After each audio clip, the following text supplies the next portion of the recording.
Debe haber un patrón de diseño que te costó mucho trabajo. ¿Cuál fue? Te voy a hacer una trampa aquí. Dale, échalo. Se dice mucho por ahí de repente personas que comentan que están aprendiendo ya directamente con GPT-4, con ChatGPT. ¿Tú crees que esto sea una amenaza para nosotros como creadores de contenido? ¿Tú crees que los principios sólidos sean algo obligado a aprender por todos los programadores?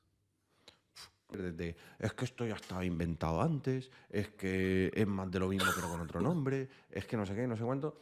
¿Qué tal? Bienvenidos a un nuevo capítulo de Raw Radio, que este programa podcast lo puedes ver aquí en YouTube y también lo puedes escuchar en Spotify. Así que estar al tanto. Siempre aquí vamos a tener invitados interesantes. En esta ocasión, pues prácticamente tenemos un gran invitado. Primera vez que vamos a charlar, nos van a ver charlando.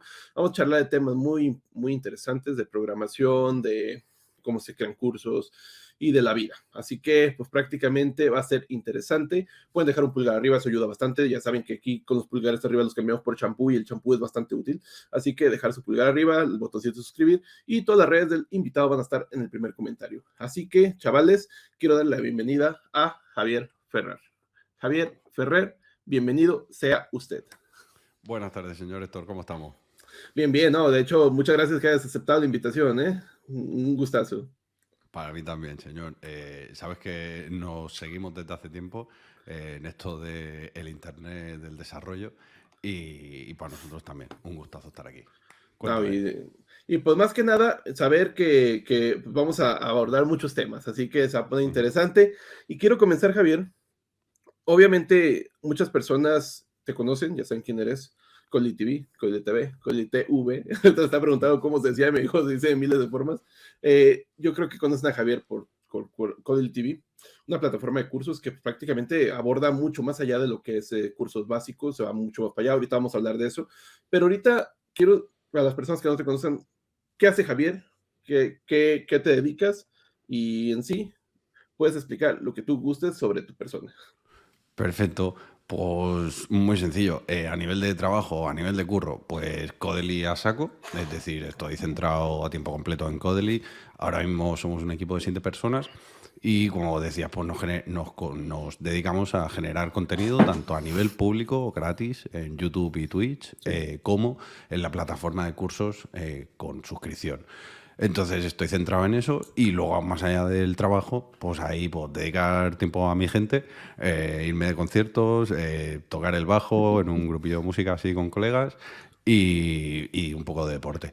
Pero básicamente eso sería el tema.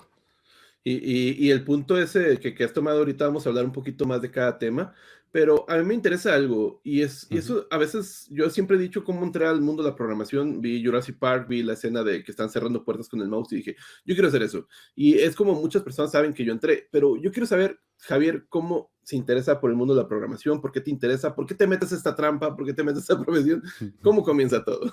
¿En qué momento me hago la trampa de entrar? Me ha gustado.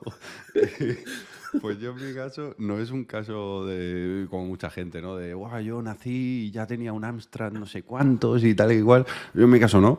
El contacto con la informática de pequeño fue prácticamente nulo, pero no sé muy bien por qué, no sabía qué estudiar y prácticamente fue por descarte. Es decir, yo no sentía la llamada de la informática en mi interior ni nada de eso, sino que fue prácticamente de acabar los estudios, la enseñanza obligatoria, digamos, que hay aquí en España y tener que decidir, hostia, pues voy a la universidad o aquí en ese momento te hacen escoger o vas a la universidad y haces una carrera o vas a lo que se denominan ciclos de formación profesional que están como, digamos, más orientados a la parte práctica del trabajo. Es como se suelen posicionar, ¿no? Las dos vertientes. Entonces yo dije, hostia, la universidad a mí no me llama nada porque ya ni siquiera me llamaba el bachillerato, que es el paso previo a eso, después de la enseñanza obligatoria, y me metí en esos ciclos de formación profesional de grado medio, grado superior, y me gustó tanto que dije, hostia, pues ahí sí que decidí ir a la universidad. Entonces, ¿cómo me meto? ¿Por qué decido ir a estudiar informática? Pues prácticamente casi por descarte, de decir, hostia, es que esto no me llama nada, esto tampoco, esto tampoco, esto tampoco, vamos a probar con esto, a ver qué tal, que oye, tiene pinta guay esto de poder hacer webs y tal, pero ojo, porque en verdad, si hablamos de programación, a mí no me gustaba. Es decir, yo empiezo el ciclo este que te digo, que el primer año es común. Te dan cosas básicas de administración de sistemas y de programación. Y a mí la parte de programación me aburría tremendamente. O sea, lo siento si ofende a alguien esto, pero me aburría, exacto. Pero me aburría tremendamente. A mí me gustaba más la administración de sistemas, definir ahí mis crons y dejar todo el sistema limpio y las cositas así de redes y tal. Total, que el primer año era común. Y luego el segundo año podías hacer ya la especialización más de programación o sistemas, o te decían, si quieres en 3 años, haces las dos cosas.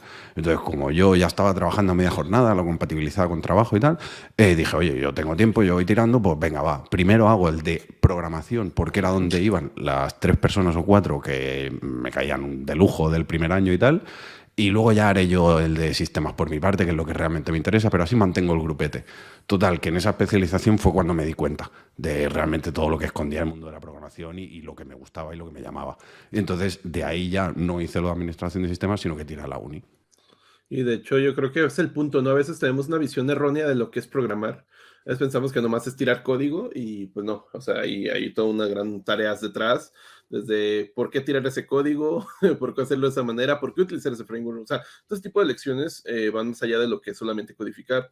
Y prácticamente muchas personas traen esa visión, ¿no? De que a veces las películas, ¿no? Son como que esa parte de pensar que estás en la computadora metiendo comandos y se están ejecutando y haciendo hackeos y todo eso. Yo creo que a veces tengo una mal visión. Y ya no solo del problema que dices que coincido totalmente de las películas, sino que además la propia industria y las propias personas que pertenecemos a la industria muchas veces caemos en el error, y por eso a mí no me llamaba, de querer crearnos un aura alrededor nuestro de soy programador, no, yo soy muy listo, no sé, y eso a quien perjudica gravemente es a nosotros, primeramente como profesión en primera instancia, pero luego a la sociedad en general. Porque si tú proyectas ese área, es como la gente le está generando un rechazo de no me voy a meter a eso, que es súper complicado, que algoritmos y matemáticas y no sé qué, yo no sé, se me dan mal las mates, ¿cómo me voy a poner a programar? Y es como, no, si es que no va de esto. Pero en el primer año, pues vi muchas cosas de esas, de algoritmia y tal, y era como, esto a mí yo no sé si me llama, como para el esfuerzo que no sé si me compensa el esfuerzo y la fricción que estoy teniendo yo para asimilar estas cosas con lo que me aporta. Y luego vi que sí, pero al principio, ostras, es muy frustrante aprender. Sí. Y si te lo viste, yo tuve mucha suerte en el centro de estudios que caí, porque había muy buenos profesores, muy buenos docentes, y, hostia, me entendían súper guay, me llevaban súper guay. Pero claro, yo era algo que tenía dentro ya del aura de programador y esas cosas. Ajá. Sí, de hecho, se hace ese tipo de cliché de hacer algo que a lo mejor pues no es lo que es y tal cual. Y también, sí, yo estoy de acuerdo que a veces somos nosotros responsables también de darle esa visión. Yo por siempre he dicho que los que hacemos contenido realmente tampoco es que seamos unos genios, o sea, realmente simplemente nos gusta crear contenido y ya está. Y quiero hablar de eso. Cody TV. Cody TV tuvo que haber nacido en un punto. No sé si tú, Rafa, estaban borrachos un día y dijeron que hacer Cody TV. No sé cómo llegó eso de decir, vamos a crear Cody TV. ¿Cómo nace? Te cuento. Eh, es que me has recordado una anécdota que ahora si quieres te la cuento y se va a desvelar. Va a ser la primera vez que creo que se hable de esto, pero primero respondo a tu pregunta y luego voy con la anécdota. Codely sale porque yo era creo que agosto, septiembre de 2015. Y sale por meramente hobby. O sea, yo la gente que dice eso de sí, porque yo monté mi startup, porque quería cambiar el mundo y no sé qué. Yo lo siento si decepciono a alguien, pero cuando empezamos con Codely, la intención era simplemente quitar un poco ese aura de super programador y super matemático y divulgar un poco, haciendo entrevistas pues, a la gente con la que yo ya estaba trabajando y tal, pues a la gente más cercana. La primera entrevista es a mi compañero de trabajo que hay en el canal. Y el objetivo del canal era ese, hacer divulgación para quitar ese aura. Aquí en España había un problema en ese momento con el paro juvenil. El paro, la situación de desempleo, tenía un porcentaje mayor del 50% eran gente menor de 25 años. Y era como, ¿cómo puede ser que a nivel de todo un país tengamos esa situación de paro de gente que ha expulsado, digamos, o se salió de los estudios para entrar en la obra, a trabajar en la obra, y ahora ese mercado ya los ha expulsado y no saben qué hacer? Y por otro lado tenemos un sector en alta demanda. Pero claro, como está ese aura, a nivel social era todo una paradoja que no tenía ningún sentido. Y yo solo vivía en mi día a día, porque en mi grupo de amigos es cada uno de su padre y de su madre, y no son, o sea, mi gente del local, por así decirlo, con la que me he juntado toda la vida desde pequeño, no son del mundo de la programación. Entonces era como, hostia, esto, pues mira, mi granito de arena, sin ninguna pretensión de ir más allá. Entonces, divulgación y luego también una parte importante de feedback. De decir, hostia, a mí me interesan mucho estos temas, me interesa mucho debatir, y sí que estaba expuesto, tenía la gran suerte de estar trabajando en el área de Barcelona, donde había ya por entonces muchísimos eventos de muchísimas comunidades. Yo qué sé, recuerdo Betavirs, Scala Barcelona, PHP Barcelona, había muchas comunidades de tecnologías concretas, frameworks o transversales, rollo software crafters, aún no estaban, creo, pero no, en ese momento ya sí. Pero bueno, total, que era granito de arena y exponerme. De decir, oye, mira, yo creo esto de Clean Code, de Solid, de Refactoring, de Code Smells. Quiero feedback, quiero ponerme a prueba de aprender yo también y contrastar. Entonces, a pesar de tener la suerte de estar en un centro neurálgico donde sí que hay movimiento y sí que puedes ir presencialmente a estos eventos y tal, pues era como ir un pasito más allá y compartir conocimiento, que era lo que yo veía que eso sí que tiene de bueno el sector, que es que, hostia, recibes mucho de gratis y por la comunidad y por amor al arte. Entonces, empieza por eso. Y empieza en 2015 y en 2016 es cuando se une Rafa. Entonces, se une Rafa habiéndolo conocido, habiendo interactuado con él poquísimo, en verdad. O sea, rollo coincidir en estos eventos que te digo. Mira, di una charla en la Software Crafter de 2016 al inicio, o sea, en octubre, pues en 2015, no lo sé. Total, que di una charla.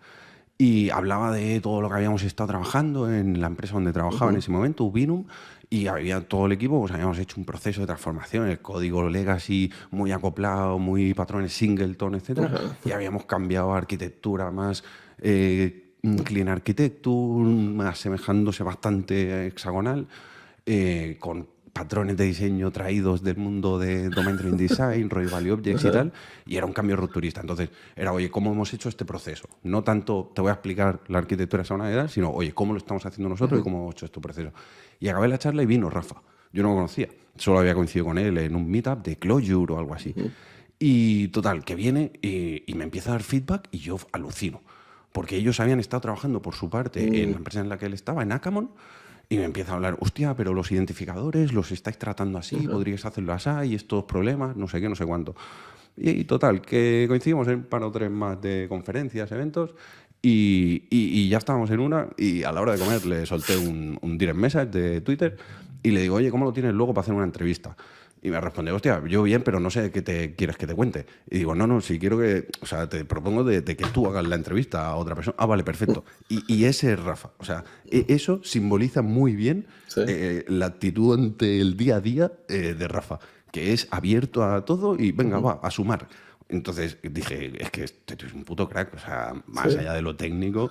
Y entonces ya, justo después, él entró en la empresa donde yo estaba en ese momento, Let's Go, y el primer día que entra a trabajar, luego nos vamos a grabar el primer screencast juntos de refactorizando una aplicación PHP o algo así, 2016. Vaya, y cómo cómo nacen, ¿no? A veces piensan que pues prácticamente es porque tú buscabas el dinero, ¿no? Decir, yo quiero ser millonario haciendo este proyecto y tal cual, y no, y a veces los proyectos que nacen, que son interesantes, nacen por ese tipo de, prácticamente una idea de hobby o una idea de, vamos a ver qué pasa, vamos a ver qué sale, y ya está, ¿no? Totalmente respetable quien lo haga por dinero, Claro. pero si yo lo hubiera hecho por dinero no tendría ningún sentido que me dedicara a esto, porque a día de hoy todos lo sabemos, tal y como están los sueldos ahí fuera, no tiene sentido montar algo así siendo técnico, honestamente te lo digo y sin ninguna pretensión de nada, pero es que es un hecho objetivo, o sea, nosotros tenemos buenos salarios y todo guay, ¿eh? O sea, ni mucho menos vengo aquí a quejarme de absolutamente nada. pero creo que en términos objetivos, Sí. si yo me moviera solo por dinero, no tendría sentido dedicarle la cantidad de tiempo que le he dedicado yo y la gente que está en Codely, ¿eh? Ojo, que... o sea, Pero que te la pasas, pero que te la pasas muy chingón, ¿no? O sea, haciendo todo esto, ¿no? O sea, al final de cuentas. Y Y, la anécdota, perdón, dale, dale. la anécdota que has dicho antes, fue un día borrachos y no, eso fue peor aún. Y es que esto está colgado en YouTube, claro, internet no olvida. Teníamos que hacer 2017, ¿qué pasa? Que ahí ya nos damos cuenta de que le estamos metiendo muchas horas al proyecto de Codely. Le estamos metiendo muchas horas y estamos sacrificando al final muchos fines de semana, porque nosotros currábamos al final entre semanas y era, vale, pues llega el fin de semana y ahí es cuando tenemos tiempo de foco para trabajar en las ideas, grabar vídeos, probar cosas y tal, o a partir de las 8 de la noche. Entonces, claro, era como, oye, tío, nos estamos quedando sin vida, ¿sabes? Entonces fue como, vamos a intentar construir un modelo de negocio alrededor de esto, que esto pueda seguir viviendo tal cual, incluso más, como lo es a día de hoy, que ya no es solo YouTube, ahora también es Twitch y mil historias gratis, Sí. pero algo que lo sustente alrededor de eso para que podamos dedicarnos a esto full time, que es lo que nos mola. Y entonces sale la idea de la plataforma de cursos de Codely Pro, pro.codely.com, de cursos igual que el canal, orientados a, oye, ya sabes programar, vamos a ir un pasito más allá, que era lo que nosotros estábamos echando en falta, Sí. que no había internet en español. Entonces, eso, estamos grabando el vídeo de anuncio de, oye, se va a lanzar Codely Pro como oferta de lanzamiento, pre-lanzamiento, 3 meses por el precio de uno. Pues es el vídeo a lo mejor más fácil de grabar a priori. Pues ya ves tú lo que tienes que decir. Oye, que estamos aquí haciendo esto, los cursos van a ser de esto, lo otro. Nos costó no sé cuántas tomas, de que nos trabábamos 20 veces, de qué tal. Y a cada toma, espérate, un traguito de cerveza y relajémonos y tal. La toma última que publicamos ya por cansancio, esa toma, vamos ya como el Rosario la Aurora. O sea, eso no tenía ningún sentido. Presentar justamente el modelo de negocio, presentarlo como iba. O sea, pero eso ya te dice mucho al final de todo lo de detrás. Pero, y primera vez que escuchan eso. Y hay una pregunta que quiero hacerte, pero quiero no hacerla yo. ¿Hay alguien que está ahorita allá de viaje? Que está Sí. viajando, anda de vago, anda de vaguillo en Japón. Y nos ha mandado algo. Ahí va. Hostia, a ver. Muy buenas, Javier. Muy fan tuyo, también tuyo, Héctor. Una pregunta muy rápida para ti, Javi. ¿Cuál fue el mayor reto que tuviste al montar Codely? Muchas gracias. Rafa. Claro, es que se me hace difícil porque montar Codely fue muy orgánico, como ahora hemos visto. Fue muy natural, fue muy pasito a pasito. Entonces no fue aquello de, hostia, vamos ahora a ver cómo encajar esto, sino que han ido todas las cosas saliendo, pero sí que han habido retos, evidentemente, y situaciones complicadas, ¿no? Y yo creo que el reto así que menos te esperas, por así decirlo, es el tema de lo legal. Es decir, lo que tiene relación con hacer las cosas bien a nivel legal. Que muchas veces tú, evidentemente, quieres ser legal y a tope con los impuestos. Soy el primero que lo va a defender porque yo he tenido la educación que he tenido gracias a ese sistema de impuestos. Por ejemplo, si ir más allá, o la sanidad pública en España, todo eso, yo a topísimo. Entonces tú quieres hacerlo bien porque yo de verdad que creo en eso y lo veo justo. Pero el problema viene cuando tú no sabes exactamente. Por ejemplo, la formación, claro, si es formación no lleva IVA. IVA es el impuesto de valor añadido en España, las tasas, ¿no? Taxes. Entonces, si es formación no lleva IVA. Entonces nosotros empezamos con esa premisa, lo vas a validar con una gestoría, obviamente, pero la gestoría es una gestoría tradicional de negocios, digamos, offline y tal, que tampoco lo tiene por la mano y te dice que sí, tú tiras con ese consejo. Claro, nos dimos cuenta del error cuando ya llevábamos a lo mejor 2 años o así facturando. Claro, Ajá. esto, si quieres que Hacienda no te multe, tú tienes que hacer una declaración Sí. total, que tuvimos que hacer un percal, o sea, un follón de recuperar histórico, de hacerlo, de ir a Hacienda y decirle, oye, mira, que nos hemos equivocado, nos hemos dado cuenta que estábamos haciendo esto mal. Total, que todo eso farragoso, claro, es lo que te consume mucha energía, Sí. más además del tiempo, y que dices, uff, madre mía, tío, si yo solo quería hacer las cosas bien y ni así, es muy complicado. Sí, de hecho, sí, aparte son temas que estás que uno no domina, ¿no? Que uno pues prácticamente nunca se metió de lleno y son temas engorrosos, vueltas, burocracia, llevar papeles y es una joda. Y en este punto, Cody TV, a mí me llamó la atención siempre la plataforma porque iba más allá de cursos básicos, o sea, vemos cursos como arquitectura hexagonal, DDD, vemos de repente TypeScript avanzado, de hecho también tienen mucho de PHP, de repente las personas ahí con PHP piensan que no se pueden hacer buenas prácticas, ustedes demuestran lo contrario, que con PHP se puede hacer muchas buenas prácticas, se puede hacer tal cual lo de otro lenguaje de programación. Y aquí el punto es, ustedes cuando crean un curso, ¿cómo lo planean? ¿Les nace, se juntan, cuál es el proceso que puedas aquí indicarnos cómo es que lo hacen ustedes? Pues mira, te digo, a tope. Déjame buscarlo porque esto está documentado incluso y transparencia sin ningún problema. Pero evidentemente que hay un proceso y no obstante es un proceso que está documentado y que a día de hoy está más o menos estructurado, pero que en su momento es muy natural. O sea, en su momento no te planteas y vas aprendiendo a prueba y error. O sea, yo recuerdo las primeras colaboraciones que hacíamos, que esa gente se merece el cielo. O sea, la gente que apostó por Codely Pro, cuando aún no existía ni siquiera, hostia, era literal, oye, tú sabes de testing en Android. Pues vamos a hacer un curso y tú te encargas de todo y nos juntamos tal día a grabar. Claro, eso es una locura, eso es una forma y eso es algo que vas entendiendo con el tiempo, que nosotros no nos podemos posicionar así. Porque entonces somos poco menos que un Udemy. Entonces, si nosotros estratégicamente a nivel de posicionamiento no queremos colocarnos ahí, ese proceso de producción de curso no nos ayuda, ¿no?, a distanciarnos de eso y a ofrecer algo que esté mucho más cohesionado todo el catálogo, que siga una línea de buenas prácticas de forma transversal, indistintamente de lo que estemos hablando, etcétera. Entonces, claro, la primera gente que colaboró, pues ostras, la experiencia de ese proceso tuvo mucho más que desear que lo que a día de hoy tenemos, que espero que sea peor de lo que tendremos el día de mañana, porque espero seguir iterando. Entonces, ni mucho menos es algo cerrado y la solución ideal, pero es lo que hacemos a día de hoy. Básicamente, oye, kick-off, es decir, qué objetivo va a tener el curso y dónde vamos a darnos la mano con la gente que va a hacer ese curso y dónde la vamos a soltar. Porque un error que cometimos, por ejemplo, con los cursos de DDD en PHP, DDD en Java, y ya no lo cometimos con el de DDD en TypeScript. Pero esos dos primeros tienen 13 horas. Son cursos en total de 13 horas de vídeo. Eso es una locura, eso no tiene sentido. Porque la gente es como, aquí hay demasiado material. Entonces, a lo mejor a mí solo me interesa una parte, pero esa parte está a partir de la hora de vídeo 10. Entonces ya me la voy a perder. Entonces, por ejemplo, en el de TypeScript lo separamos, modelado y arquitectura, y luego comunicación entre servicios, sean microservicios o no. Entonces, hostias, vas aprendiendo también a cómo quieres eso, ¿no? Entonces, vídeos de entre 5 y 15 minutos, pues eso ya te deriva en que el índice a la hora de elaborarlo vas a tener en cuenta el número de conceptos que vas a meter por vídeo para que no tenga mucha carga cognitiva. Luego también miramos mucho la curva de motivación a lo largo del curso, es decir, curso de React desde cero con buenas prácticas. Ahí la gente, tú sabes, que quiere programar en React. Yo no te puedo meter los primeros 3 vídeos y que hasta el minuto 30 en total no empieces a programar. No.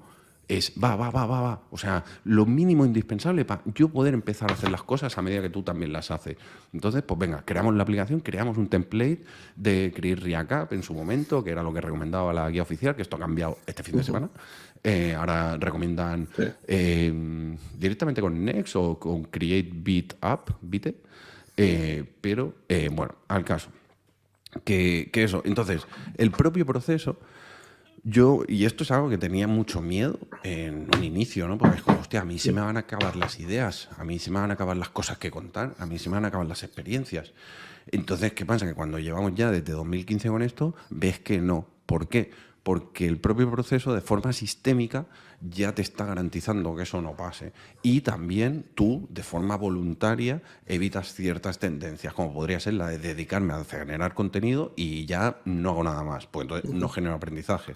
Entonces, primero, premisas. El equipo de Codely desarrolla y genera contenido. Entonces, desarrollamos producto propio, trabajamos en el día a día programando y también generando contenido. Eso supone uno de los mayores retos. Hablábamos antes de cosas complicadas, no fue montando Codely, pero sí en el día a día.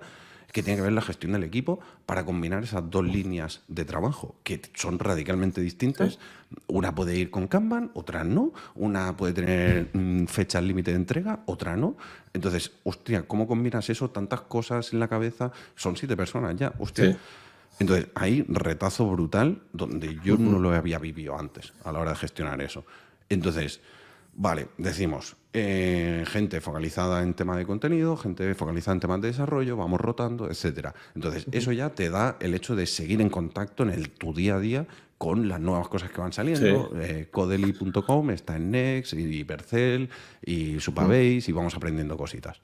Entonces, eso ya te da cosas para contar, y donde tú no llegas, pues oye, si nosotros no hemos puesto en producción esto antes, contactamos con alguien que lo haya hecho y en una empresa que haya tenido que mantener eso y se las haya dado. No vamos a coger el Hello World o el Quick Start de Next y hacerlo en vídeo. Entonces, esas como las premisas que tú te estableces para que luego la gente diga, vale, pues esto es diferente, porque Sí. si no estás pervirtiendo eso. Y entonces luego el propio proceso, eso, digamos que son las cosas voluntarias que tú haces para evitar caer en esos errores que temes. Y luego el propio proceso también, ¿por qué? Porque desde el momento en que tú te limitas a vídeos de entre 5 y 15 minutos, una lección está compuesta de entre 1 a 3 vídeos y un curso debería tener entre 6 y 9, 10 lecciones, esas son las estructuras que gestionamos a día de hoy, pues ya se te van a quedar muchas cosas fuera del proceso de brainstorm. Hemos hablado de la fase de kickoff, que es definir ese público objetivo, target, tal. Luego viene brainstorm del curso de ideas, luego viene borrador del índice, y todo eso lo vamos trabajando o bien nosotros enteramente, Codely, o con la gente que colaboramos. Entonces, claro, eso es el apoyo que tú das. No te das cuenta de todos los aprendizajes esos, pero cuando colaboras con alguien y ves que está el síndrome de la hoja en blanco, de no sé por dónde empezar, dices, hey, tranquila, que vamos a hacer esto de la mano, mira esto, mira lo otro, tal, tal, tal.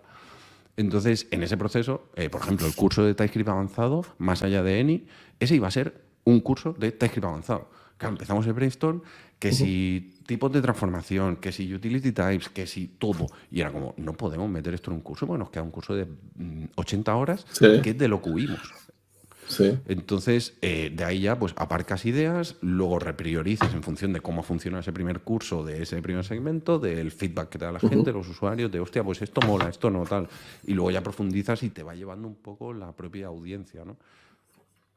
De hecho, has tomado un buen punto, porque a veces, o sea, a final de cuentas, todo esto ha sido también mejora continua, porque a veces piensan que uno, como programador, ya sabe explicar las cosas, ya sabe crear contenido, ya sabe generar contenido óptimo, y pues no, nos va a la mierda al principio, o sea, no sabemos hacer las cosas poco a poco, y en mi caso es muy fácil, es más, bueno, no es tan fácil, pero es más fácil que en el caso de ustedes, porque ustedes son varias personas, y tienen que ir por una misma línea, porque al final de cuentas es un producto y tiene que salir por la misma línea en el aspecto de que se sienta el mismo, o sea, un curso distinto a otro se sienta que es Codely TV, o sea, al final de cuentas. Y entonces eso es muy difícil, a veces no lo vemos, pero es muy difícil, sobre todo cuando trabajas con varias gente. Y aquí yo he visto que ustedes hacen mucho contenido también en YouTube.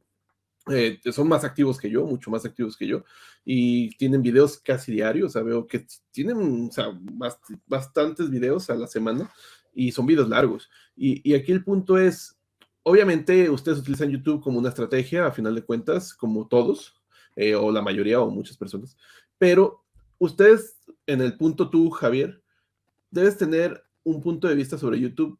¿Qué defecto le ves a YouTube como creación de contenido? YouTube a mí me gusta mucho. O sea, nosotros empezamos en Twitch y tal, y yo me asombro de cosas que tiene Twitch pero mira, esta semana hace una semana o dos pasó una cosa súper interesante.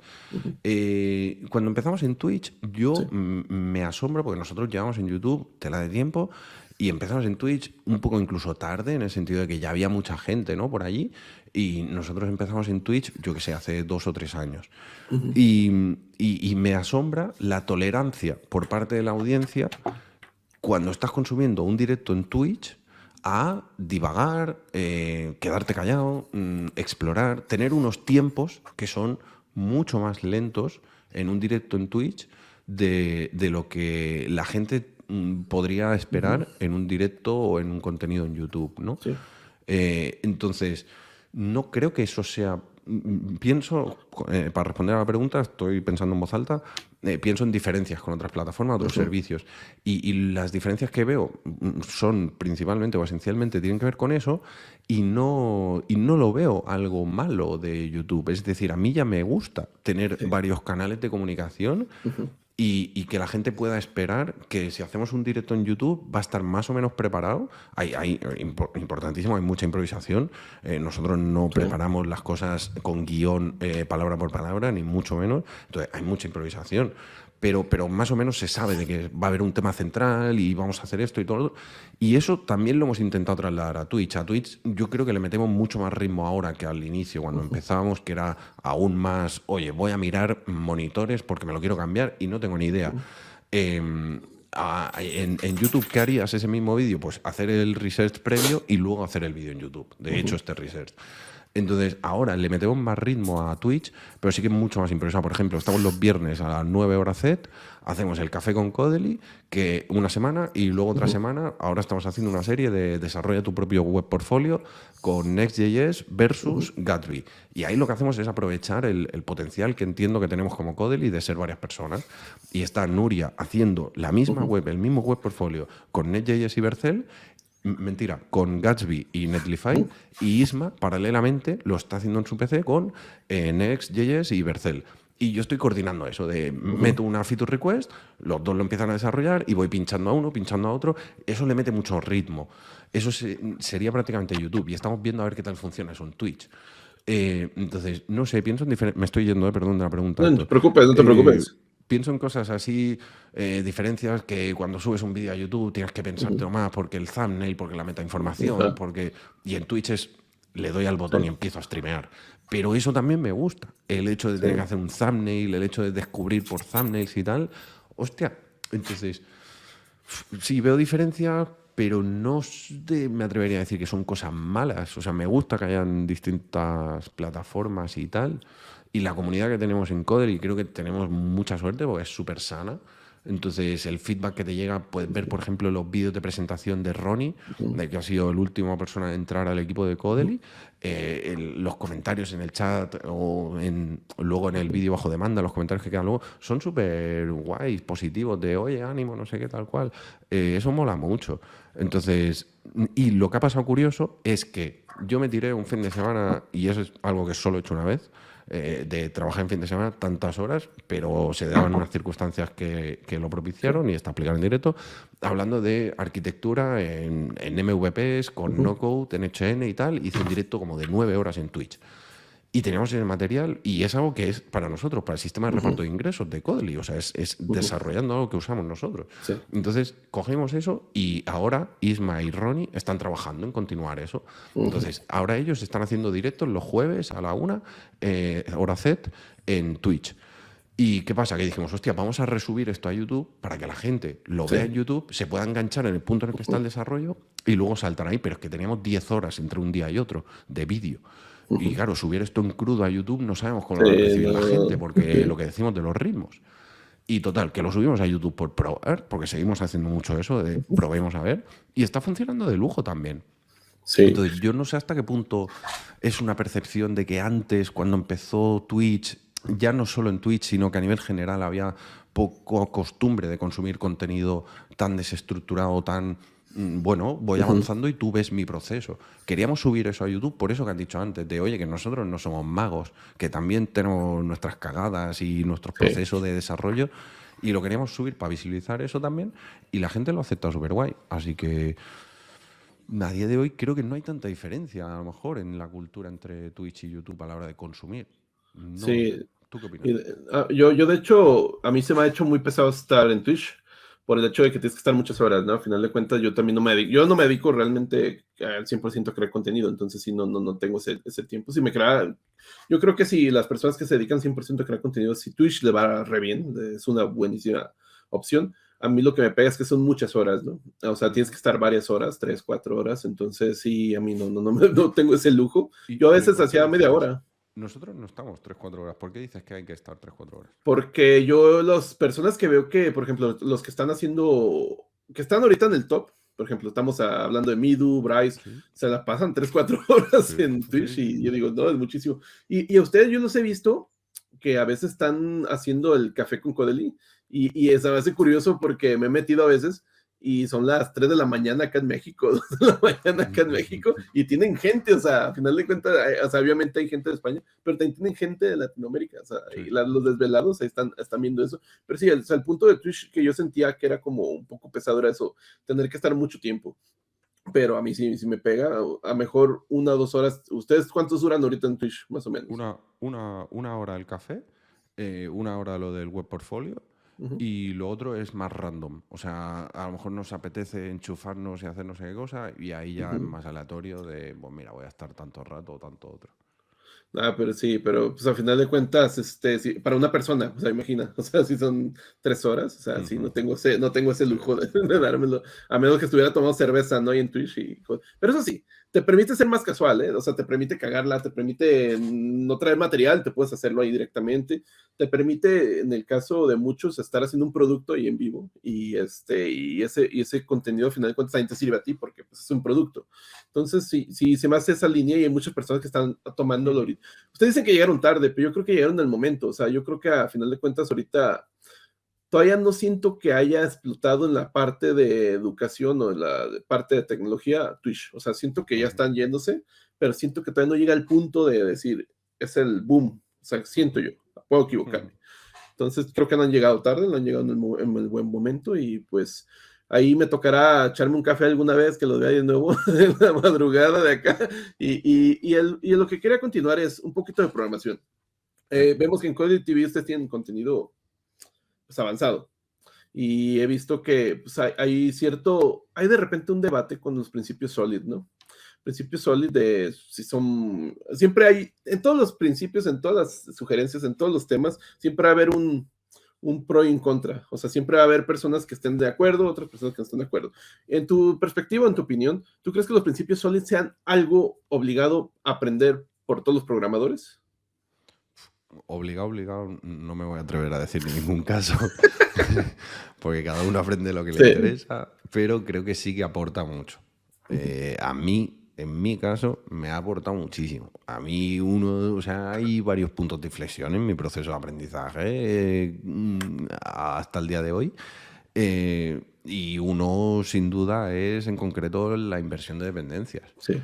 Entonces, eso se engloba dentro de Solid. Entonces, despreciar Solid como diciendo, es que eso es de puristas o eso Ajá. es de... No, no va por ahí la cosa, yo creo, mi opinión. Entonces, para mí uno de los grandes puntos de inflexión es el momento en que yo descubro la inyección de Ajá. dependencias por constructor. Y eso me cambia la forma de diseñar y de programar y Sí. eso cambia. ¿Por qué? Porque tiene implicaciones a nivel de acoplamiento, porque te Sí. permite invertir esa dependencia y acoplarte a esa interfaz, no sé, hacer cositas sin caer en sobreingeniería de ahora voy a meter una interfaz para todo, que es lo que me pasó en ese Ajá. momento, evidentemente, bueno, evidente no, pero como a mucha gente le pasa. Entonces luego aprendes a bajar el ritmo y decir, hey, Sí. que no hace falta tanta historia. Pero, pero Tanto creo que, contrato. exacto, pero creo que sí que aportan mucho. Ese sería mi punto.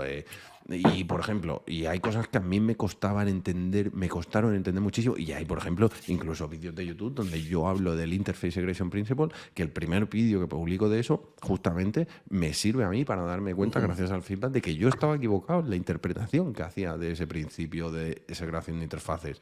Yo lo veía como, oye, que no puedes tener una interfaz con 20 cabeceras, ¿no? Sí. 20 contratos, sino que tienes que segregarla en distintas. Está mal, Sí. eso no va por ahí. Va de las interfaces pertenecen a los clientes y Sí. segrega las interfaces desde el punto de vista de quien la usa, no Ajá. de quien la implementa.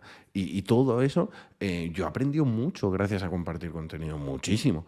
Entonces, el Solid, ¿te aporta o no te aporta? ¿Te va a ser útil o no te va a ser útil? Primero, depende a lo que te dediques. Habrá escenarios en los que apliquen más o menos, pero yo creo que o sea, a mí me ha cambiado la forma de diseñar y considero que a mejor, porque son cosas que son más simples, lejos de parecer más Ujú. a priori, un diseño que es más modular tiene más piezas. Sí. Entonces podría ser que es más difícil de entender. pero según lo que estés evaluando, si la curva de entrada, si el mantenimiento a largo plazo, si cómo testear eso, ostras, testear yo sin inversión de dependencias, lo veo muy complicado. Las piruetas que tienes que hacer para testear un singleton. Sí. No, de hecho, aparte, yo creo que es el problema a veces de muchas personas. O sea, a final de cuentas, no entender que son sugerencias, ¿no? O sea, son principios, son sugerencias. Igual, como toda sugerencia, pues ahí donde a lo mejor no te va y ya está, no pasa nada. O sea, ese tema también de saber decidir si va o no va, ¿no? Y tú has mencionado eso de la inyección, prácticamente vino a revolucionar de cierta manera cómo hacíamos los sistemas, porque antes sí había muy acoplado al framework el dominio y era una joda. De repente, si no sabías Solid, entender una arquitectura hexagonal era muy complejo, porque no entendías ni siquiera que era un contrato, o sea, no entendías ni siquiera cómo se pasan los mensajes entre cada... ¿cómo le dicen estos a los puertos? ¿Cómo le mandan los mensajes? Y el punto es ese, ¿no? Yo creo que al final las personas a veces agarran las cosas como si fueran dogmas, y pues no son dogmas, son sugerencias. Si te va bien, si no te va, no te va bien. Yo creo que es parte de cuando tienes más experiencia, saber decidir cuándo va y cuándo no, ¿no? Prácticamente. Cuando algo coge mucha popularidad, y pasa con todo, con principios Solid, con Domain Driven Design, con arquitectura hexagonal, es inevitable que aparezca pues una parte de la gente criticándolo, y las críticas pueden ser desde es que esto ya estaba inventado antes, es que es más de lo mismo pero con otro nombre, es que no sé qué, no sé cuánto, y creo que es muy nocivo ese tipo de discurso porque menosprecia que a cada vuelta que le damos a lo mismo, porque efectivamente no hemos dejado de hacer aplicaciones, que es lo que hacemos hace no sé cuántos años, pero a cada vuelta que le damos hay ciertos matices que es donde está lo interesante. Ahora con server-side rendering, por ejemplo, ¿no? Podríamos decir, pues esto es lo que hacía yo cuando trabajaba con PHP y plantillas renderizadas desde el servidor y me llevaba el HTML. Y es como, no te estás enterando de nada, no te estás enterando de la movida.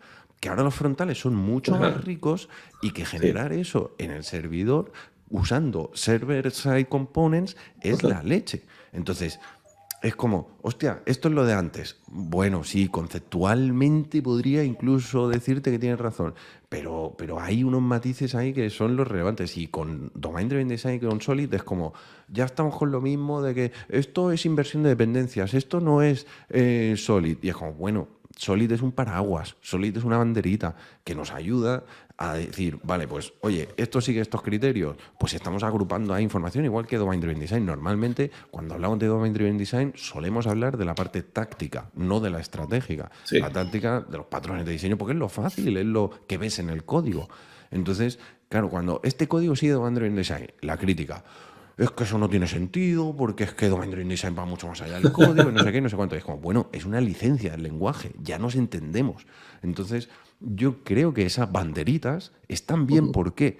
Porque las banderitas tipo Solid, tipo DDD, tipo TDD, tipo lo que sea, Stream Programming, al final van a ayudar a divulgar esos conceptos y a que le llegue a más gente de, hostia, ¿cuánto ruido estoy escuchando con esto de Stream Programming? Voy a ver qué es eso. Y a lo mejor esa persona pues se queda de ahí, descubre pair programming, o con TDD descubre el testing en sí.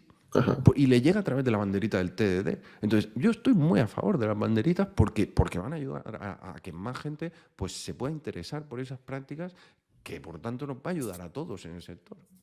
Sí, de hecho, aparte, a veces las personas, o sobre todo las personas que están iniciándose, no entienden a veces que no solamente es generar código, sino que es generar código mantenible y escalable. Y es donde estas banderas te van a ayudar. Y sobre todo también cuando trabajas en equipos.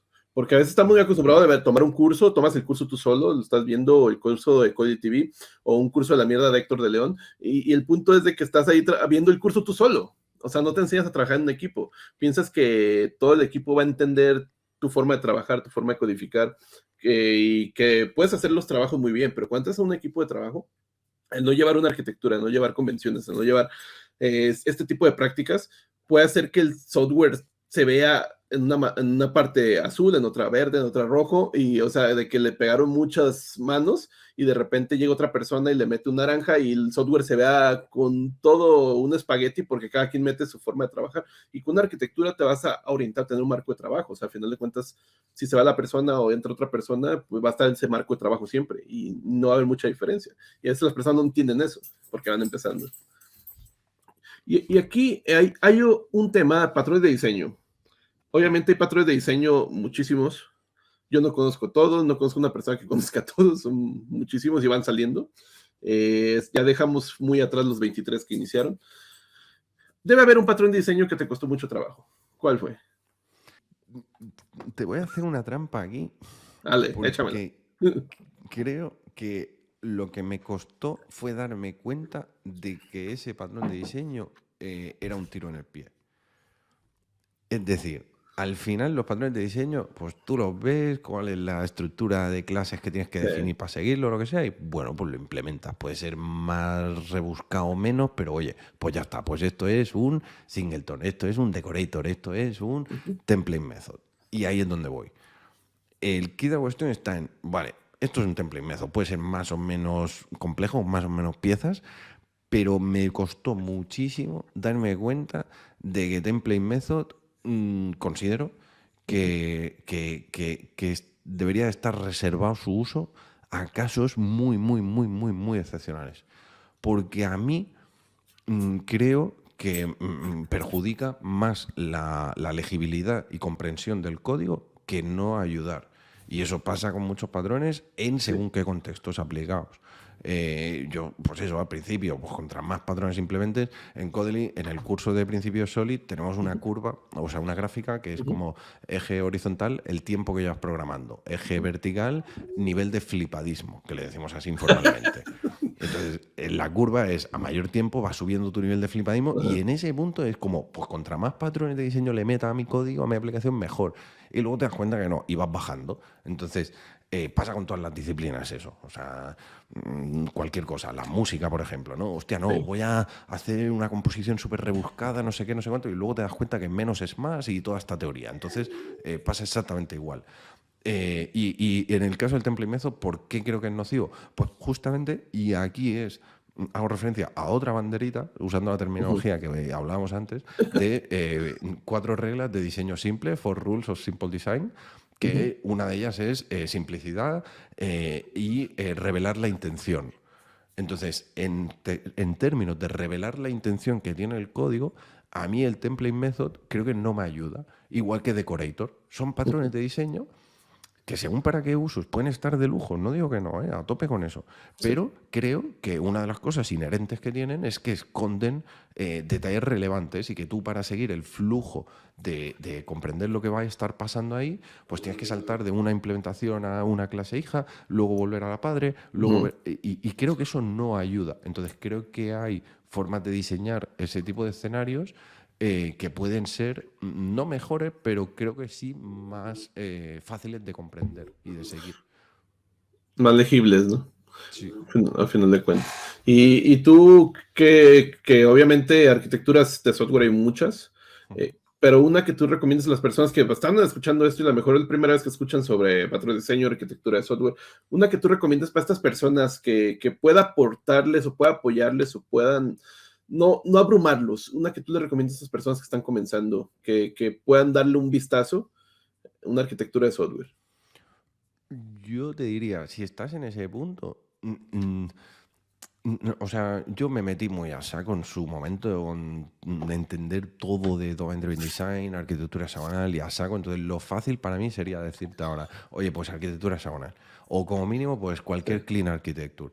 Pero creo que no ayuda a responder eso, no ayuda a esa persona en ese punto. Creo que es más interesante el que tú mismo te vayas dando cuenta de dónde están las limitaciones de la arquitectura que tú estás teniendo. Porque tu aplicación dice, no, yo no he aplicado ningún patrón de arquitectura. No, tiene una arquitectura, tiene algo. Entonces, será más inconsistente en unas partes de la aplicación que en otras y por lo tanto en unas partes seguirá un tipo de patrones y en otras, pero algo tiene que haber ahí. Entonces es como, vale, pues encuentra limitaciones y lo que más te duele de eso. ¿Qué pasa? ¿Cuál es el problema? Que el problema es como cuando se habla de los test te hablan. Ajá. Que esto de los test te hablan a mí me chirriaba mucho porque como si yo no tengo conocimientos de diseño de software, a mí el test no me estará diciendo mucho de no, es que tienes que implementar aquí no sé qué o tienes que poner una interfaz aquí. Porque si yo no sé qué es una interfaz, qué es no sé qué, qué es no sé cuánto, el test ya puede decir lo que quiera que yo no lo voy a, no voy a saber escuchar. Entonces, con esto que estoy diciendo yo es un poco lo mismo, ¿no? De mira las limitaciones. Pero, entonces, te diría, según el punto en el que estés, si no tienes ni idea de temas de diseño de arquitectura, pues hostia, mírate un cursito o un vídeo, algo. En YouTube tenemos vídeos gratis, o sea, no estoy vendiendo los cursos. Si buscas en youtube.com/codelitv, ahí en el buscador del canal pones arquitectura hexagonal y te saldrá uno más reciente que hicieron Nuria y Rafa, que habla incluso de arquitectura hexagonal en frontend, arquitectura hexagonal en backend y todo ese tipo de movidas. Entonces, hostia, ahí vas a poder estar, quédate con algunos conceptos. Hostia, hay una capa de servicios que le dicen, luego hay un dominio. Vale, pues eso, esa tontería ya te va a aportar mucho, porque ya te va a poder decir, hostia, estas limitaciones, estas fricciones que estoy teniendo en mi aplicación de que pues para poder hacer una lógica la estoy metiendo toda en una clase que me queda súper larga, pues hostia, a lo mejor podría sacar esta parte a este elemento que he visto que le llaman dominio y que será la clase usuario. Y voy a empujar la lógica de dominio a esa clase, no lo voy a dejar en el servicio. Y ya le van dando un poquito de forma al asunto. Entonces, para mi opinión, al final depende del contexto. Si tienes un CRUD, es que esto no va a mantener, no necesito historias y tal, pues tira millas con Active Record, con Laravel o lo que uses y tira millas. Si es una aplicación que trabaja varias gente o quieres aprender para trabajar en ese tipo de entornos y tal, pues yo te diría, mírate arquitectura hexagonal, para mí, en mi opinión, es la más interesante dentro de las Clean Architecture. ¿Por qué? Porque la capa de dominio no se está acoplando al modelo de datos como podría pasar en otras arquitecturas o lo que fuere.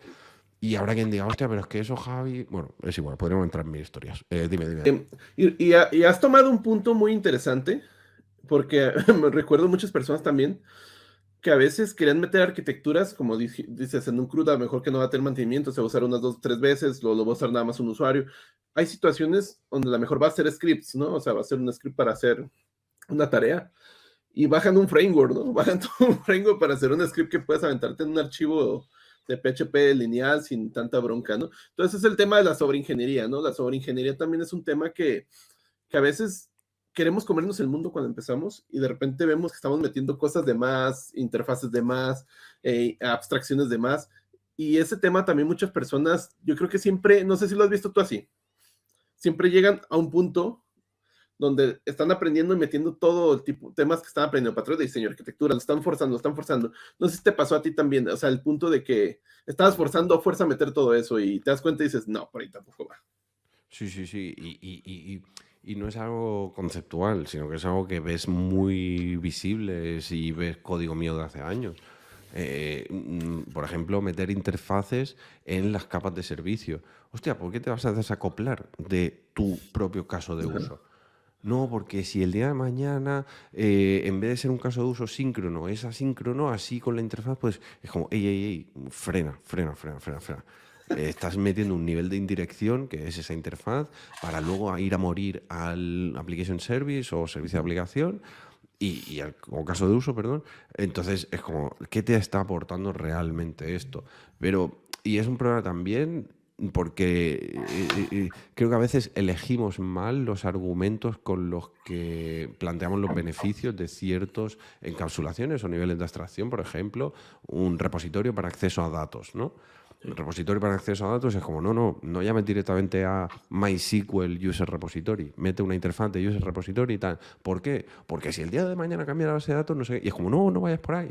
no le des ese beneficio a esa persona que aún no lo ve, porque el contraargumento es muy fácil. Es ¿cuántas veces has cambiado tú de un gestor de base de datos? Entonces te vas a quedar vendido, porque es que realmente el beneficio que tú estás experimentando en tu día a día no tiene que ver con que de una semana a otra cambias y vas cambiando la base de datos. El beneficio que estás experimentando tú en tu día a día tiene que ver con testabilidad y con modelado del dominio y con la forma en que desarrollas y con la forma en la que, desde el momento en el que tú no tienes que implementar el adaptador para conectarte a la base de datos para poder ejecutar tu lógica de negocio del servicio de aplicación, pues tú puedes diseñar de fuera hacia adentro, outside in, y de momento a mí no me importa cómo sea la estructura de base de datos. A mí lo que me importa es mi lógica de negocio. Entonces yo de momento voy a implementar el caso de uso, voy a validar que eso funciona y lo voy a hacer cortando el punto de corte en esa interfaz. Entonces lo que me está aportando esa interfaz es mucho mayor que la tolerancia al cambio, que es en mi día a día el cómo trabajo, el cómo diseño, el cómo programo en mi día a día. Entonces es como muchas veces pecamos de eso, y yo el primero, yo lo he hecho mucho tiempo eso, de decir, no, es que tolerancia al cambio, porque easy y todos los argumentos que son easy, ya para el que lo escucha pierde fuerza, porque es como, ya, pero es que, y si mi abuela tuviera ruedas sería un patinete, entonces no vayas por ahí. Es como, no, tío, si tienes algo que ya es mucho más beneficioso y que es mucho más visible en el día a día, ¿no? Y de hecho, también otra cosa que mencionabas, que muchas personas no saben que están utilizando arquitecturas. Es decir, ya están utilizando, desde que te bajas un framework, o por ejemplo, un Angular, ya tienes una arquitectura, ya tienes un marco de trabajo, ya tienes ahí ese marco, y es conveniente también ese tema, ¿no? Saber qué es lo que estás utilizando, o sea, saber qué tipo de arquitectura es, qué se está utilizando en lo que estás tú trabajando, en lo que te está dando dinero, en lo que estás prácticamente por gusto. Y ese tema de sobreingeniería también quería abordarlo por el tema y el otro también. A veces se desconoce lo que estás utilizando y ya lo estás utilizando. A mí me pasó mucho el término de interfaz. Yo decía, ¿para qué hacemos mendigas interfaces? O sea, porque no entendías el propósito de una interfaz. El propósito de ser un componente que pase mensajes entre clases, el propósito de que tengas un contrato para que se te quede respetar, o sea, el propósito también hasta de convención, de que llamen los métodos como te lo está diciendo ahí, porque de repente veas sistemas cuando no tienen este tipo de acoplamiento, no tienen este tipo de marco de trabajo. Tienes un método que se llama add en una parte y la otra persona le hizo agregar y la otra persona le puso create y de repente ya todos hacen el tema por todos lados, ¿no? Pero hay una cosita que quería un poquito desviarme de aquí, que es un tema que se habla poco. PHP. Yo he visto que ustedes tienen mucho material de PHP y eso a mí me agrada bastante, pero regularmente las personas a veces menosprecian PHP. O sea, las personas piensan que PHP ya es obsoleto, o sea, desde el extremismo de que ya es obsoleto y a ver, chaval, estás utilizando PHP la mayoría de veces que entras en una página o sistemas también. Aquí el punto es, ¿cómo ves que ha tomado el camino PHP a partir de las nuevas versiones, la 8, 8.1? ¿Lo ves que ha mejorado bastante? A tope, o sea, la evolución de... O sea, primero, nosotros tenemos mucho material de PHP porque es de donde venimos. A día de hoy no usamos PHP en los nuevos sistemas que desarrollamos, usamos TypeScript. Entonces, tanto Rafa como yo venimos del ecosistema PHP. Luego saltamos al mundo JVM con Scala y luego ya pues TypeScript. Entonces ese ha sido nuestro camino. A día de hoy, ¿cómo veo la evolución de PHP? Desde la versión 5.3, desde entonces, para mí, mi opinión, los cambios que se están introduciendo a partir de la versión 8 no son tan rupturistas como o sea, son buenos y benditos cambios, joder, están de lujo, a tope con eso. El ritmo, quiero decir, que lo que cambió significativamente la evolución de PHP, para mí sucedió entre las versiones 5.3, 7, 7.4 o así, porque eso es lo que abrió la puerta a tener un tipado en los argumentos de entrada, en los tipos de retorno, y eso para mí es lo que posibilita pues el tipo de cosas que estábamos hablando ahora, ¿no? El no encontrarte... Bueno, es la diferencia entre un JavaScript y un TypeScript, el tener la información de esos tipos. Entonces, Sí. para mí, eso es lo más significativo. Luego, lo que nos encontramos son muchas cosas que nos ayudan, pero que no dejan de ser en muchas ocasiones sin azúcar sintáctico de, vale, pues me acelera para que no sea tan verboso el lenguaje, o me da consistencia, o me da nuevos tipos de elementos. Vale, ok, está de lujo. Pero el cambio representativo para una base de código que puede suponer el pasar de una 5.3 a una 7.4 no va a ser, creo que no va a ser el mismo que pasar de una 7.4 a una 8.1. Entonces, primero, me gusta muchísimo el ritmo de PHP desde hace años. Creo que tiene cosas súper buenas, como por ejemplo la cultura de semantic versioning, Composer para resolución de dependencias. Es brutal que eso ya, Sí. claro, eso ya estaba mucho más maduro en otros ecosistemas. Entonces, cuando se trajo a PHP eso, cuando se implementó, hostia, se implementó muy bien. Porque el sistema de wildcards que tiene Composer para definir la restricción de versiones, pues es de lujo. Entonces, eso, por ejemplo, no te lo encuentras ni en NPM ni en Maven. O sea, claro, te encuentras otras cosas que son mucho mejores. O sea, la Developer Experience que tiene TypeScript es la leche. O sea, yo flipo, aprendo cada día. O sea, hay un directo en el canal de Codely de TypeScript avanzado, lo buscáis y os va a salir por ahí modelando tipos y tal. En YouTube, digo, ¿eh?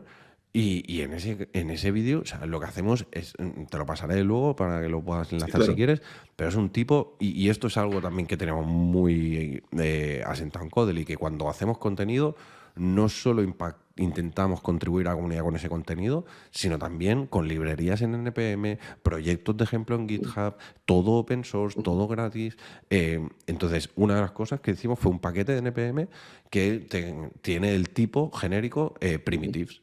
Entonces, lo que te da es que tú le pasas otro tipo, el tipo user. Ajá. Entonces, si tú le defines primitives de user, pues eso, el tipo de retorno que te da, digamos, es simplemente los primitivos. Ese user, pero sin los value objects y sin las cosas que tengas ahí encapsuladas. Y eso está definido a nivel de tipo. Es brutal, es brutal. No, pero es que luego en runtime no existen los tipos en TypeScript y TypeScript es una mentira y tal. Y es como, que no, tío, que no me importa ese debate, que lo que me interesa es qué me ofrece en tiempo de desarrollo, cómo me agiliza eso. Y es brutal. Y eso, pues a día de hoy no tiene PHP, pero no tiene PHP, no tiene Java, no tiene Scala, no tiene ni Kotlin a ese nivel de tipos de transformación y tal de eso. Claro, Kotlin tiene otras muchas cosas, de garantizar la exhaustividad de un Ajá. switch case en base a SILT structures. Hostia, no sé, pero en cualquier caso, veo positivo que haya un montón de lenguajes de programación, cada Sí. uno avanzando, porque lo ves, hostia, sale pattern matching. Pattern Ajá. matching sale y viene de temas de lenguajes funcionales. Y Sí. yo la primera vez que me lo encuentro y lo uso en producción es cuando doy el paso a Scala. Mm, Y eso no se escucha en ningún otro lenguaje de programación. Y de repente te lo encuentras sí. en todos los lados.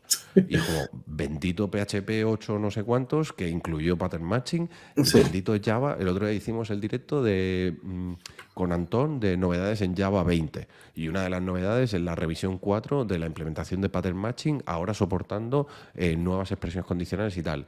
Y lo ves y dices, hostia, están llegando esos ecosistemas y esos lenguajes. Pero está bien que, por ejemplo, Antón lo planteaba. Hostia, es que en Java se prioriza mucho la estabilidad de cómo lo use la gente y tal. Entonces los ritmos, las cadencias de releases, pues son mucho menores que en otros ecosistemas o que la aversión a probar algo. Así que yo a tope con todos los lenguajes. Y lo bueno es eso, que hay variedad.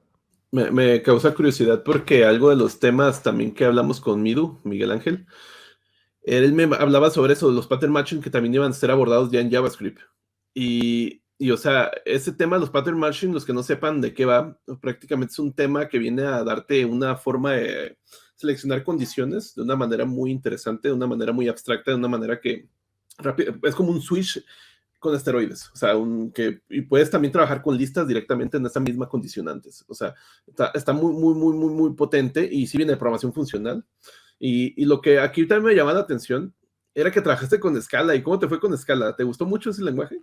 A mí me encantó, a mí me reventó la cabeza. Porque, claro, imagínate, viniendo del ecosistema PHP, Sí. lenguaje interpretado, te metes en JVM, lenguaje compilado por primera vez en producción. Ajá. Yo, evidentemente, en la carrera había tocado lenguajes compilados y temas de compiladores, historias, pero no había trabajado en producción en mi día a día con Ajá. un lenguaje compilado. Entonces, es que cosas tan tontas como el proceso de deploy, de build y demás, no tiene nada que ver con PHP. Entonces, hostia, yo la primera vez que vi la aplicación que se usa en la JVM para depurar aplicaciones, tanto Scala, Kotlin o Java, que es JVisual VM, una de ellas, Ujú. que te monitoriza, te permite tener observabilidad, digamos, de la máquina virtual, de Ujú. de los distintos tipos de memoria que hay, para identificar memory leaks. Claro, tú te cambia el paradigma. Porque Sí. tú vienes de PHP, de request response se mata el thread. ¿Qué memory leak va a haber ahí? Si no hay memoria, si lo que consume se responde, se muere. Y Sí. llega otra petición, se abre otro thread. No, Ajá. porque puedes tener sistemas tipo que sí que mantienen la ejecución y tal. Eso creo que no se ha popularizado en una mayoría de ocasiones, en una mayoría de empresas y demás. Y ahora no me sabe el nombre, se me ha ido de la cabeza. Swallow o algo así, pero bueno, Ajá. total, que eso, que no es la forma nativa, normal, común de PHP. En cambio, en JVM, evidentemente, ¿no? O en Node, tú tienes ahí ese proceso corriendo en memoria y si tienes un memory leak, hostia, ¿cómo depuras eso? Entonces, yo a mí me reventaba la cabeza tener que depurar todo eso y el potencial que tiene, porque tiene no sé cuántos años la JVM, entonces te estás apoyando en todo ese conocimiento y todas esas iteraciones de ese tipo de cosas. Entonces, me gustó mucho y me gustó mucho porque te daba la libertad de tirar por un camino más funcional o más orientado a objetos y Ujú. mezclar unas cosas de un paradigma y de otro en un mismo lenguaje. Entonces, Sí. eso, claro, en ese momento estaba en Let's Go, estaba en una empresa, cuando yo me fui en el departamento técnico seríamos unos, yo qué sé, 130, 140. Entonces, claro, ¿qué pasa? Que ahí todo estaba en PHP y empezamos por el servicio de chat a migrarlo a Scala. Ujú. Eso fue bien a nivel del rendimiento, el número de servidores, de instancias que pudimos bajar fue brutal, el ahorro fue espectacular y entonces, oye, que esto mola, vamos a popularizarlo dentro de la empresa, a llevarlo a otros equipos. Entonces, claro, empezamos a polinizar, vamos a decir, otros equipos así con temas de escala y tal, y claro, ahí vimos el peligro de decir, ojo, que aquí nosotros hemos tirado por este tipo de convenciones, de orientarlo mucho a objetos, con modelos de actores incluso. Entonces, hostia, aquí este otro equipo está tirando más por la rama funcional, con Ujú. type classes y con cosas que, hostia, entonces ahí es como, "Ey, ey, ey, el lenguaje está bien porque te da toda esa libertad, pero tiene el peligro de que vas a tener que Ajá. definir esas convenciones si es que no quieres que diverja mucho la Ujú. base de código de un equipo a otro, porque, hostia, es que es el mismo lenguaje. Ya, pero es que no tiene nada que ver lo que puedes hacer Sí. en un lado y en otro. Sí, no, y de aparte de que ahí sí el paradigma funcional está muy fuerte, o sea, no es un paradigma funcional como vemos en JavaScript o como vemos en lenguaje de programación, que están poco a poco abordando el paradigma funcional. Acá en Scala yo nunca lo he utilizado en producción, pero alguna vez por ocio, y en esa época también estaba estaba escuchándose Clojure, que Clojure también es un lenguaje de programación interesante, que de repente es Lisp prácticamente, Lisp, y ahí con ciertas cosas extras que puedes hacer uso de Java prácticamente. Y aquí el hecho de estos lenguajes de programación funcional, yo creo que sí te rompen la cabeza al principio. A mí me pasó con F Sharp, ahorita que lo he estado pegando un poco más en el aspecto de hobby, no tanto por temas de laboral.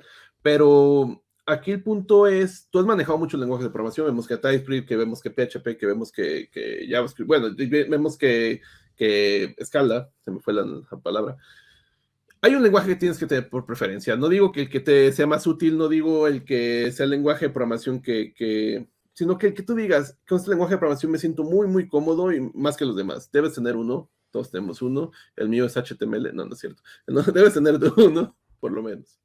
A mí, por haber aprendido y haberme pegado muchísimo, siempre guardaré un rinconcito para PHP.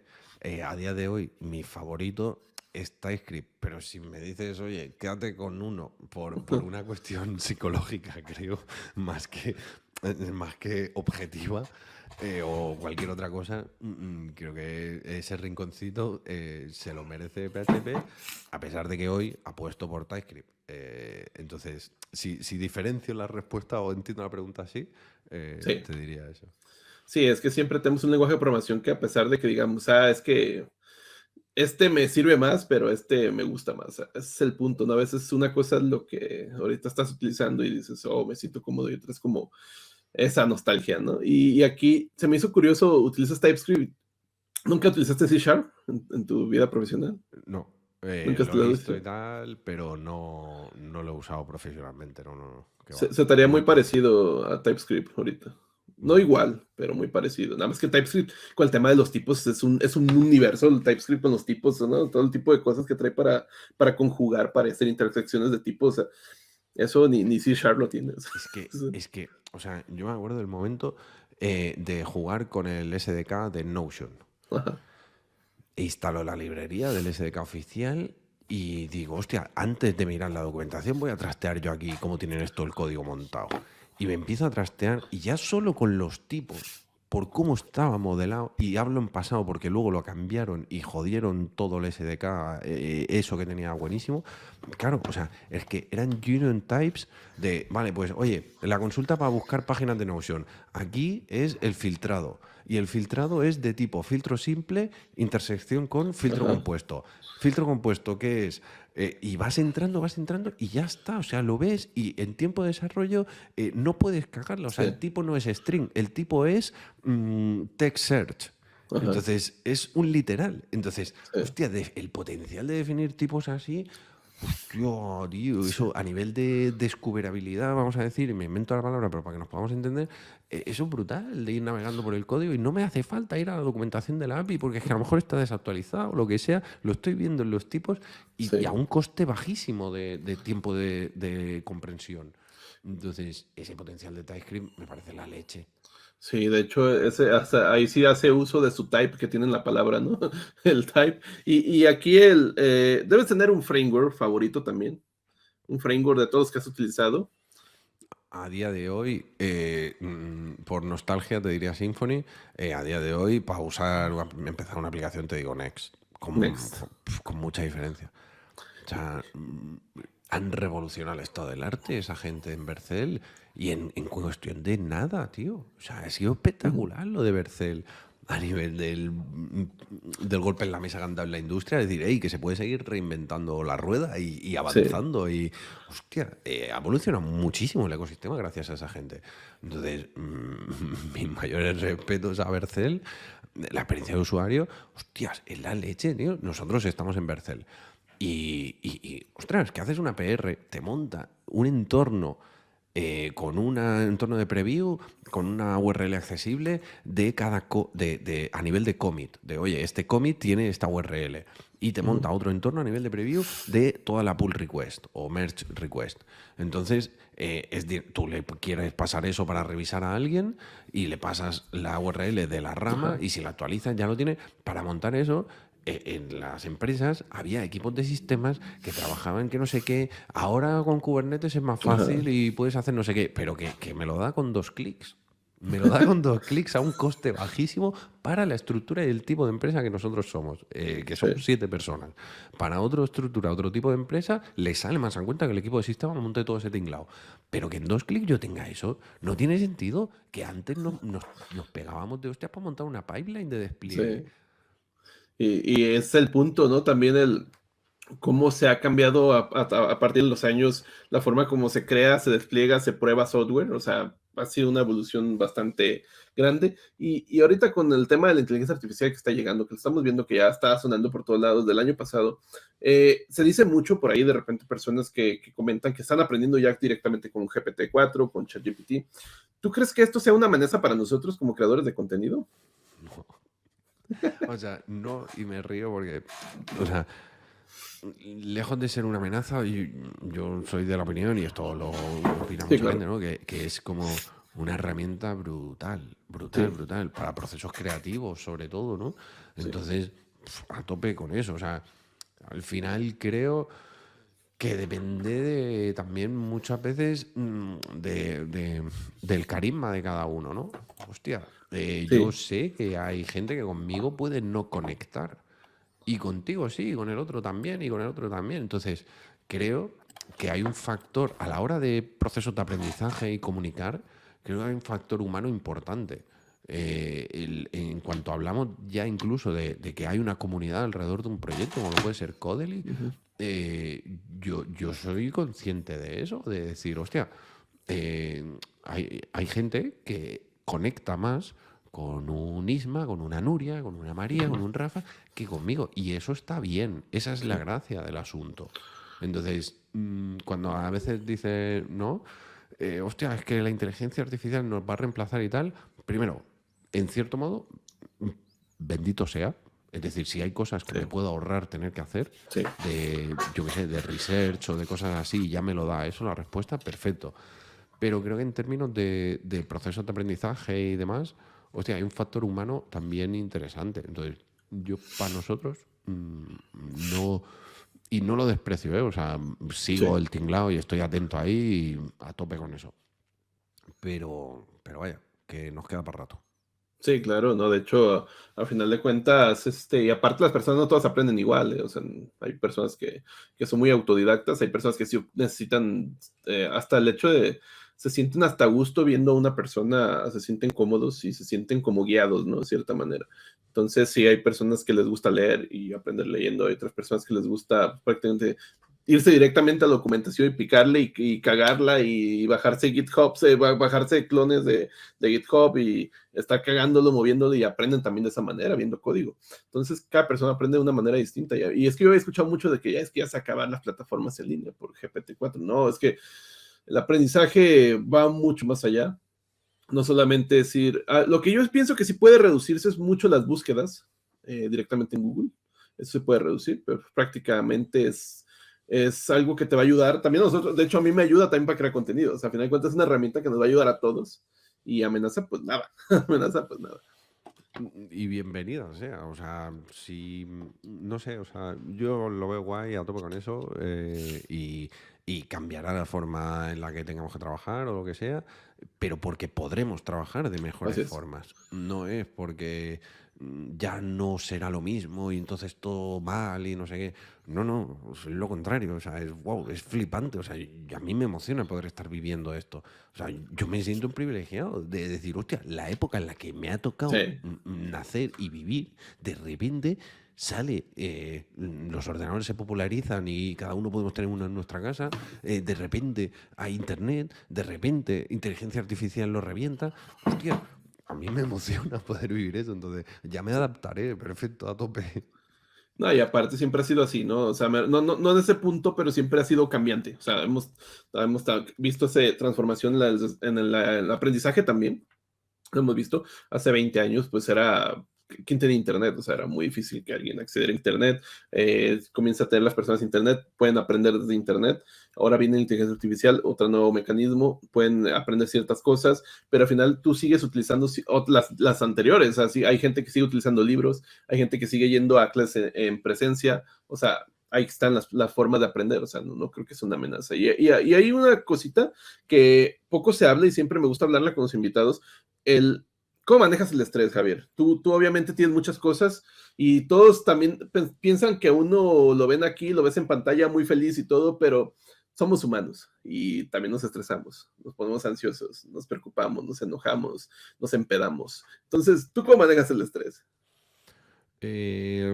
Primero, siendo consciente de cuáles son como los pilares donde me voy a estar apoyando. Entonces, ser consciente de que esos pilares están ahí. Estoy hablando de familia, estoy hablando de tus círculos cercanos. Ujú, Entonces, eso a mí me ha aportado muchísimo.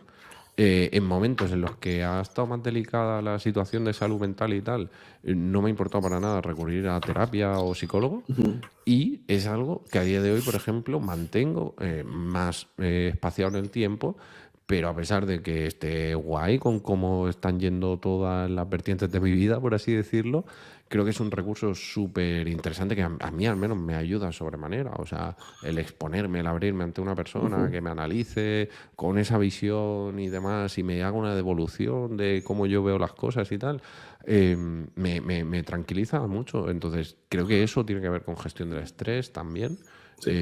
Ojalá todo el mundo se pudiera permitir ir más al psicólogo. Entiendo perfectamente que hablo desde el privilegio de poder hacerlo, pero al menos soy consciente de que si puedes, te va a aportar. Siempre va a sumar. Entonces, ¿cómo manejo el estrés? Primero, también soltar mucho. CrossFit a mí me ayuda muchísimo. Entonces, tema del colegueo, tema de vivir tranquilo en ese sentido, de, oye, saber qué es lo importante, y eso es lo primero. Y soltar deporte que sea. A día de hoy es CrossFit, así que a tope con eso. Y también música, pero vaya, lo hago muy poco. Voy una vez a la semana y estamos, yo qué sé, 2 horas más o menos, hora y media, 2 horas, y ya está. No le dedico más tiempo porque tampoco tengo mucho, pero sí que quiero mantenerlo muy fuerte en ese sentido, porque sí que me motiva, sí que me ayuda, sí que me evade, sí que me... No sé, todo ese tipo de cosas me aportan muchísimo. ¿Cuánto tiempo tienes en el CrossFit? ¿Ya tienes algunos añitos? Sí, lo que pasa es que lo dejé como 3 meses o sea, llevo como desde noviembre de 2021. Sí, noviembre de Y, 2021. Y y eso ahora yo... lo dejé. Sí, dime. No, tú. Nada, que ahora he vuelto y llevo 2 semanas yendo, pero llevaba como 3 meses sin ir o así. Porque encadené que si me puse malo, que si un montón de curro, época de estrés en el curro, tortícolis y una cosa a la otra. Luego pereza de volver, de hostias, qué Ajá. palo, no sé qué tal cual. Total, que estoy sin ir un montón de tiempo. Y la vuelta está siendo durillo, pero mucho menos de lo que me pensaba. Me pensaba, digo, esto va a ser como el primer día que fue la hecatombe. Es una joda, ¿no? El primer día, ¿no? Sí, no puedes ni caminar. Y el primer mes, o sea, sí, sí. Y ahí también eso de que pues, si vas a ese tipo de ejercicios que son muy, muy, muy pesados, pues alimentarse bien, ¿no? Porque si no te alimentas bien te vas a joder todo.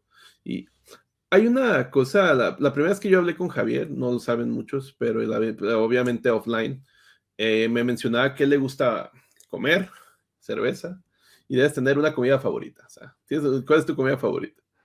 Comida favorita, una tortilla que hace mi madre, que me encanta, que es como... Es un pastel de tortillas, le dice, y mete 3 tortillacas, una encima de otra. Ah, ya. Entonces puede ser perfectamente, las va cambiando, pero puede ser perfectamente tortilla de patatas abajo, tortilla de alcachofas, tortilla de espinacas, por decirte 3 así.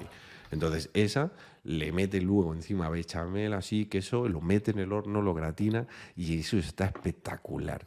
O sea, eso es gloria bendita. Entonces me gusta mucho. Luego hay muchas otras comidas que me flipan. Pero eso, el otro día, hace como 2 o 3 semanas, fui a un mexicano en Barcelona que me encanta. Estaba en Plaza Osca, Las Tres Mentiras se llama. Y probé un postre, Héctor, no sé si era cajeta de no sé qué, que era un postre muy dulce que lleva calabaza, helado y como un líquido así, no me acuerdo cómo se llamaba, no lo había probado yo nunca, pero estaba espectacular eso. No sé, me gusta mucho comer. O sea, no sé. Es que se me hace genial porque lo primero las primeras frases que cuando tuvimos una charla yo y él, fue eso, ¿no? A mí me gusta comer y a mí me gusta la cerveza. Dije, mira, cabronazo, a mí también. Claro, claro. No soy muy especial en ese sentido, no. ¿Y cerveza favorita? Pues tampoco, mi hermano sí que hace cerveza, lleva años haciendo cerveza artesana, tiene un tinglado y monta en casa espectacular. Yo tampoco entiendo, no soy un experto, nada de eso. Entonces, Y sí, lo que me está pasando estos últimos tiempos es que me sienta mal en la barriga, tío. Antes no me sentaba tan mal y me da mucha rabia. Entonces, muchas veces me paso a vinito blanco. Vinito blanco que me sienta mucho mejor, no me da tantos problemas, pero sí, cerveza sigo bebiendo, evidentemente, y me gusta mucho. O sea, mientras no sea rollo sour o ginger no sé qué, o fantasías así, esas sí que no me gustan mucho. Pero mientras no sea ese tipo de cervezas artesanas, cualquier otra para adelante. O sea, desde lo más común de una IPA hasta cositas así más curiosas, para adelante, para adelante. Y ahora, en este punto, debes tener ya, obviamente, ciertas metas cumplidas, el proyecto, pues, vemos con el TV que está al tope. Me encanta esa palabra al tope, la va a tomar para mí, al tope. ¿Y qué sigue para Javier? ¿Qué tienes en propósitos de futuro, así a corto plazo? ¿Qué sigue para Javier? No tengo, o sea, no tengo grandes metas o sea, para mí la ambición ahora mismo y por lo que trabajo cada día es por hacer de esto, a nivel profesional hablo, hacer de esto algo sostenible. Sí. No me preocupa tanto el hacer de esto algo que le vaya a cambiar la vida a un montón de millones. No tengo esa sensación de que mi visión en la vida es eso. Entonces yo estoy muy conforme, me siento muy recompensado y estoy muy agradecido por toda la gente que nos hace llegar, hostias, que gracias a Codel y es que mira el proceso de selección hostias, que descubrí esto y me ha impactado así. Entonces eso a mí ya me satisface muchísimo el nivel de impacto que tenemos. No es que necesite más en ese sentido. Entonces lo que más me centro a día de hoy es eso, en conseguir que sea sostenible y poder, pues, esta mañana irme a entrenar tranquilamente y que todo siga funcionando, que la gente del equipo esté guay, esté a gusto. Me preocupa más ese tipo de cosas. Yo, o sea, pero, y ya digo, lo siento si decepciona a alguien, pero es que todo ha sido así. O sea, nosotros hemos conseguido muchísimo más de lo que nos pensábamos conseguir y por lo que hemos trabajado. O sea, es que hay muchas cosas que es como, guau, pero ¿qué estoy haciendo entrevistando al de Neo4j Ajá. o al de JetBrains? O sea, hay muchas cosas que es como, ¿qué estoy haciendo esto, tío? O sea, es flipante. Yo me lo gozo, yo. Entonces, a mí esto ya me está de lujo. Quiero mantenerlo en el tiempo. Y sé que para eso, pues, hay que trabajar para trabajar menos. Y, Sería y- algo y así. eso que tú mencionas también es importante, que como la creación de contenido te acerca a personas geniales. Y bueno, pues sí, mira, aquí estoy con una persona genial. Gracias por, por aceptar la invitación, Javier. Yo aprecio mucho todo lo que haces, aprecio mucho el trabajo que hace Cody TV. Admiro mucho a Rafa también, ya he charlado con Rafa, un gran sujeto, una gran persona, y pues más que nada, pues les deseo más éxito que el que están teniendo y pasarla bien, sobre todo, que siempre haya comida, cerveza. Y pues ya está, Javier. Muchas gracias por haber venido. Todo lo de Javier, redes, Cody TV, la ruta de Cody TV, cómo puedo tomar los cursos, cómo puedo hacerle, ahí la vamos a poner en el primer comentario. Cody TV es una buena plataforma. Personalmente no estoy patrocinado por Cody TV, quiero decirlo, pero para mí siempre me llamó la atención que van más allá de lo que es lo básico, más allá de crear un hola mundo, mucho más allá. Entonces, darle una checada. Muchas gracias, Javier. Muchísimas gracias, Héctor. Tú también eres un genio. Que vaya bien. Un saludo. Hasta luego, chavales. Dejen su pulgar, que con eso como adiós.